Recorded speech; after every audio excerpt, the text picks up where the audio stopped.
You know those moments when you're frustrated, feeling like no one respects you, nothing ever goes your way, people don't care, and nobody puts in as much effort as you do? I get it. And today I'm going to talk to you about something that might really surprise you, and it's how your ego is sneaking in and keeping you stuck. And before you're like, I'm not in my ego, Don, I'm not overly confident and into myself, it's actually the opposite. It's insecurity in disguise. That's what your ego is. And when you lead from ego, you're not building the life, business, or relationships you've always dreamed of. That only comes when you lean into vulnerability.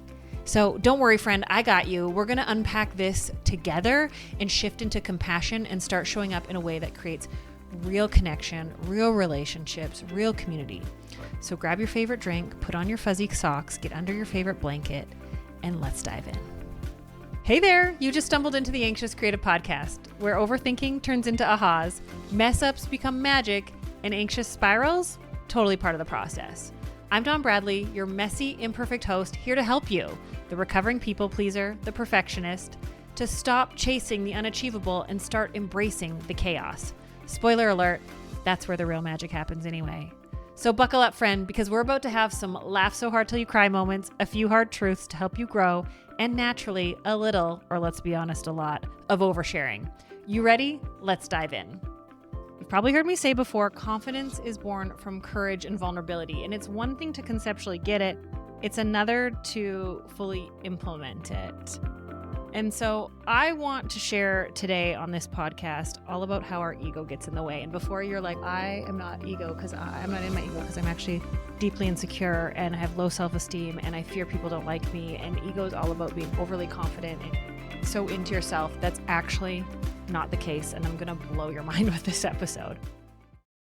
For the longest time, I thought I was the most compassionate, caring, customer service orientated business professional, good friend. And I couldn't figure out why I continued ending up in these friendships where there were such high expectations on me and why people would get upset at me and why my clients would take advantage of me and why I would end up so frustrated and resentful that I couldn't seem to have any positive experiences in relationships, whether they be friendships, romantic, or family. I always kept feeling frustrated, used and abused, and I had to take a really hard look and look at what was the common denominator, which is not easy. And starting to realize that my ego was driving me from a place of trying to protect the deep insecurities within me. We have ego all wrong. We think ego is overconfidence when ego is a protection of that version of you that is so scared. So let's talk about the way your ego shows up so that you can get a clear understanding. And it keeps you stuck as well. And it shows up like people pleasing to avoid rejection or conflict.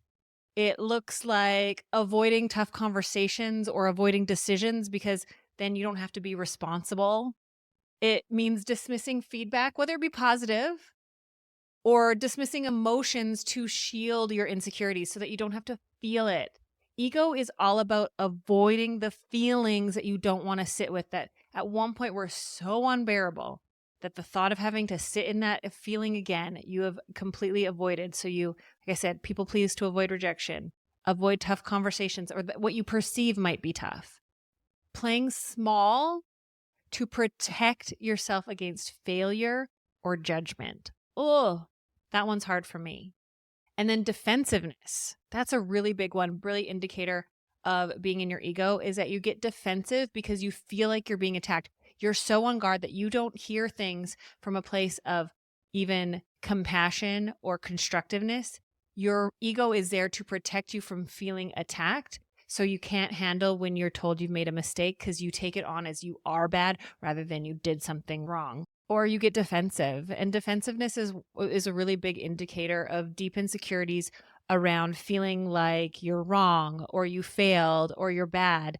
Defensiveness obviously is an ego thing that comes to protect us from feeling shame. And so the root of ego behaviors, they stem from self-protection, from insecurity, and not feeling confident in who you are. And we act out of ego because we prioritize fear over connection. No, that's not like the easiest one, but we prioritize our fear. We let our fear win.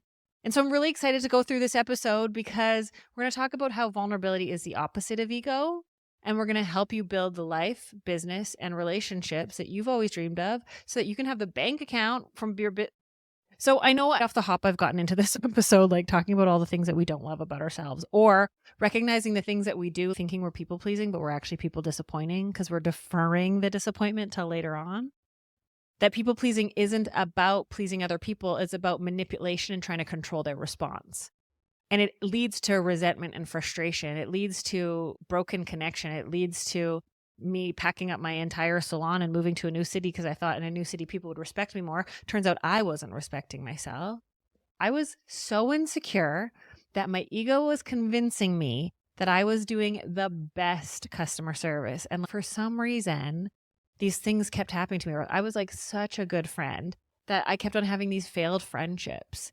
And my ego was protecting this insecure version of me so much that I was convinced myself that my people pleasing, that my bending over backwards, that my never saying no was actually in service of other people, not protection of this deep fear of not being worthy, not being valuable. And if people really saw who I was, or if I didn't do what I thought people wanted from me, then I would be seen as the complete and utter failure that I felt I was.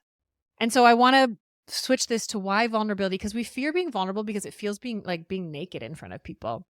And it's like the risk of going on stage, just like that nightmare, going on stage in front of your high school and being naked, and the risk of people laughing and judging, and you're defenseless. That's what vulnerability feels like. It feels like you have no way to protect yourself. You are completely open, and the possibility of being rejected is there. But vulnerability is the opposite ego, and it breeds courage, and it breeds confidence, and it is the only way forward. So saying things like, you know what, I made a mistake and I want to fix it, actually repair connection. Like I think of a time that I was doing clients' hair and I totally forgot to color one quadrant. Gosh, this is very early on in my career. I was an insecure hairstylist. I didn't have a lot of experience behind me. And so instead of being like, oh my gosh, I totally messed up and I missed this whole quadrant on your root retouch, I just parted her hair a little bit over and tried to hide it and let her go on her way. Because my fear and insecurity of being seen as clearly you don't know what you're doing was so strong that I couldn't admit that I made a mistake. Because if I admitted that I made a mistake, it was proof that I suck, I'm not worth it, I don't know what I'm doing, and I shouldn't be here. And that's what I was feeling on the inside. But now, over 20 years into my service industry career, if I forgot to color a quadrant of someone's hair, I would be like, oh my gosh, I can't believe I forgot that. I feel so silly. I know this is a total inconvenience. I apologize.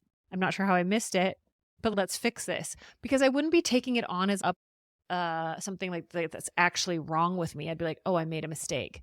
And so you can see where when you feel more confident, you can actually hold your mistakes better. But it takes being courageous and vulnerable to get that confidence. Confidence is only born from courage and vulnerability. You have to stop waiting to be like, when I'm confident like that, then I'll be able to take responsibility. The only way to become confident is to take responsibility courageously and vulnerably, which means risking rejection, which we're going to get into in a second. So that means like initiating tough conversations, which is really hard. Initiating them with honesty. Like, I've been feeling really disconnected and I want to work on this together. Or initiating with a client, you know what, I'm sensing that you're not super happy with your hair.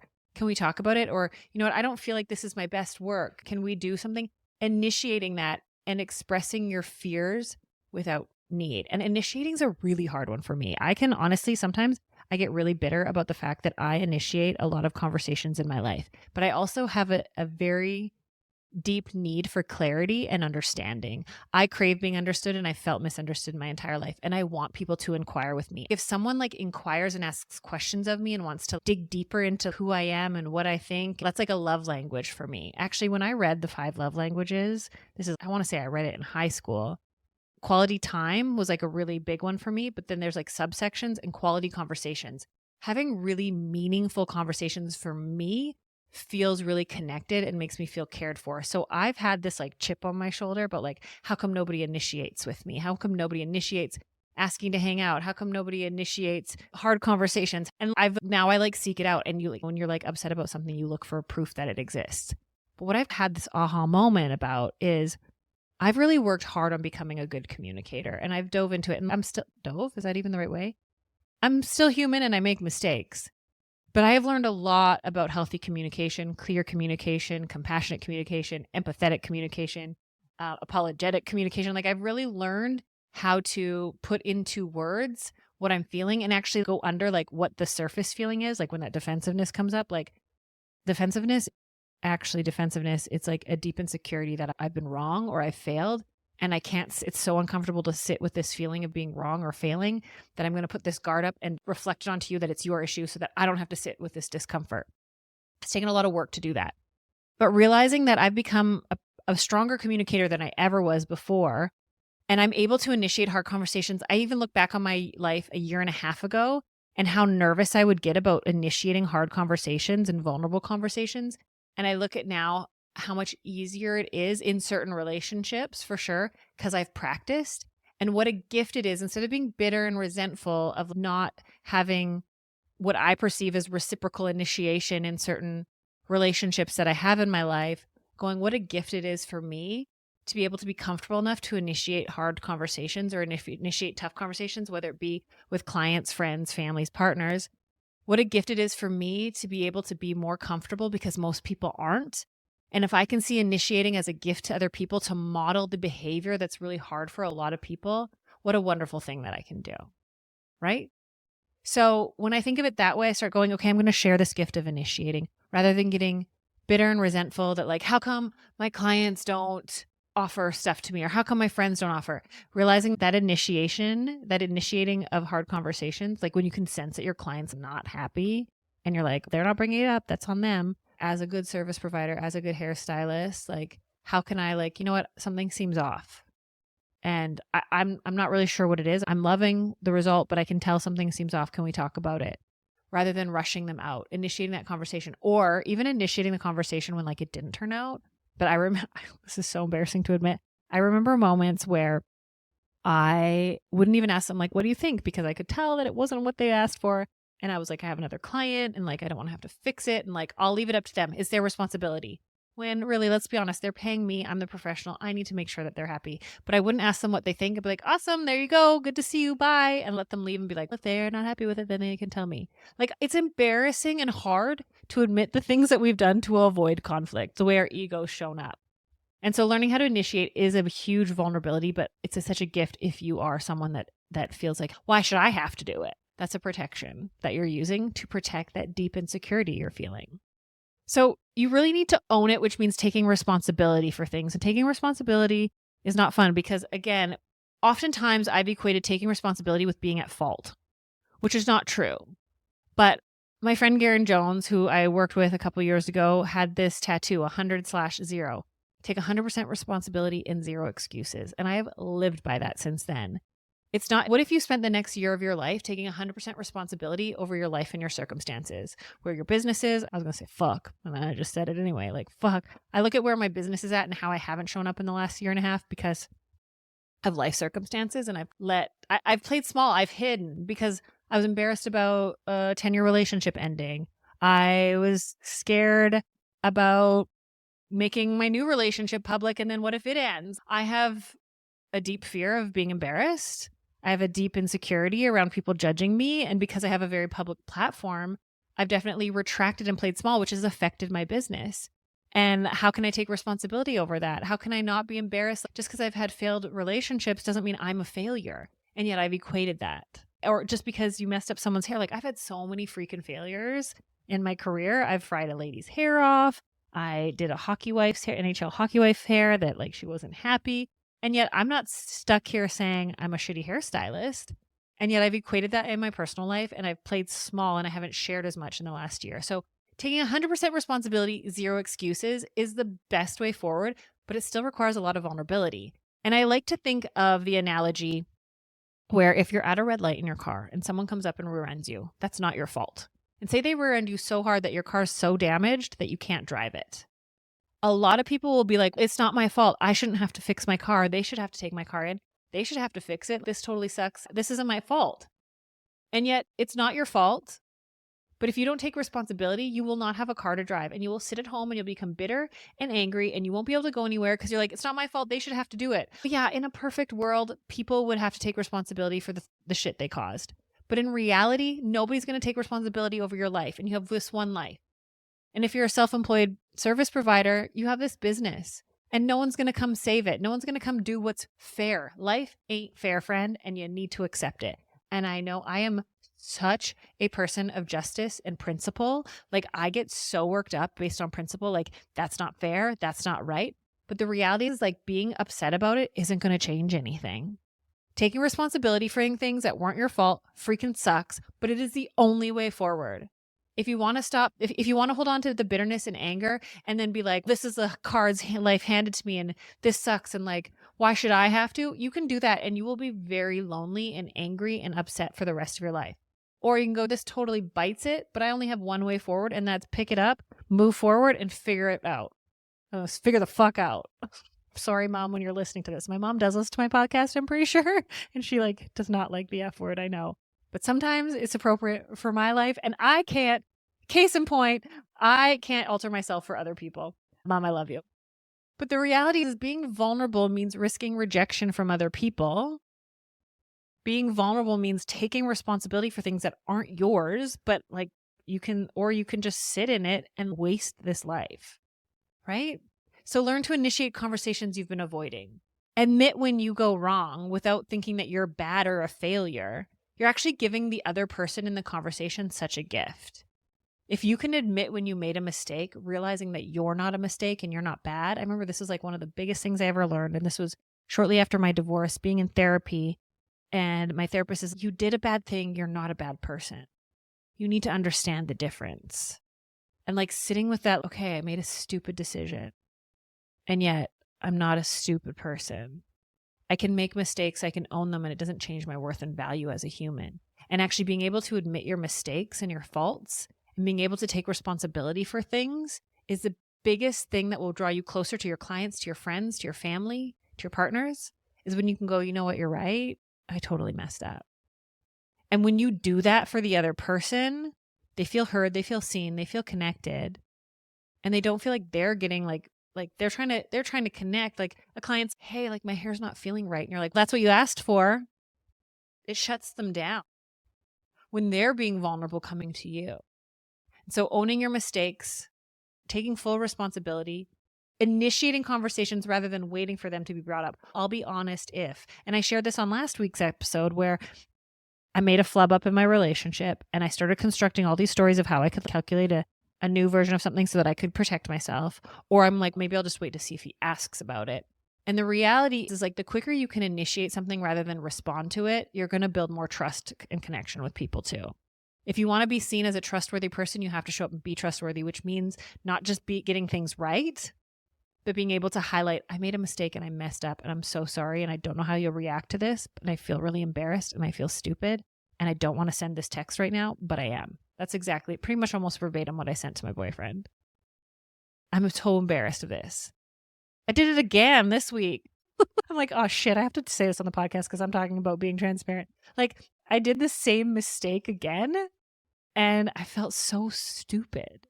So stupid. But old habits die hard. So learning to initiate the conversations before you're asked, not just being like an honest person. Well, if they ask, then I will say. It's no, like, I think of like with clients, you know what, this doesn't look right. Let's fix this. I can't tell you how many times I've toned someone's hair and been like, I don't know if I like it. And they're like, it's okay. I'm like, you know what? I'd like to redo it. Will you let me? And they're like, sure. And then we redo it and they're like, oh my God, it's so much better. And it literally took like maybe 20 minutes extra on their appointment. And I built more connection and trust with them, which results in a long-term client, which results in more money in your business. So not only does this apply to like your life and your relationships and like building better connections, but it also helps you create more revenue. And the thing about being vulnerable and taking messy, immediate, imperfect action in these things is being willing to risk rejection to create meaningful connections.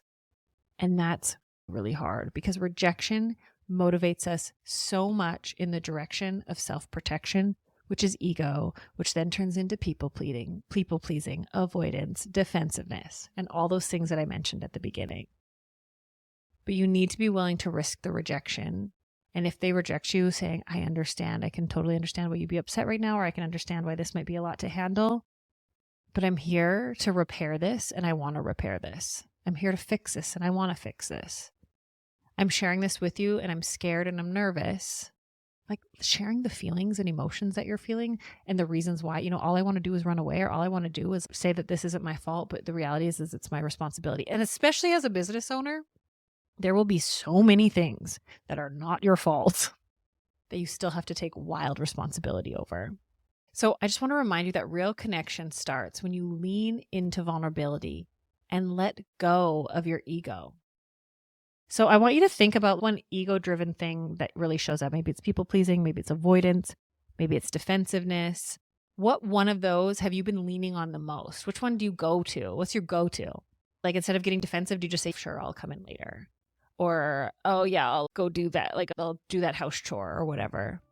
Instead of leaning into vulnerable conversations, vulnerability will always win. And I will tell you this, when you get vulnerable, when you courageously lean into that conversation, even if you don't feel like fully equipped, if you don't have all the words, just going, I'm feeling really vulnerable and raw, and I'm not sure how this is going to come across, you might be amazed at the connections you have with your clients, your friends, and your family. Thanks again for hanging out with me today here on the Anxious Creative Podcast. Remember, building the life, business, and relationships that you've always dreamed of doesn't come from playing small or avoiding the tough stuff. It starts with messy, immediate, imperfect action. So if this episode hit home for you, share it with a friend or tag me on Instagram at Dawn Bradley or at the Anxious Creative Podcast. I'd love to hear how you're letting go of ego and stepping into courage. And as always, friend, stay weird, stay messy, and most importantly, stay unapologetically you. See you next week.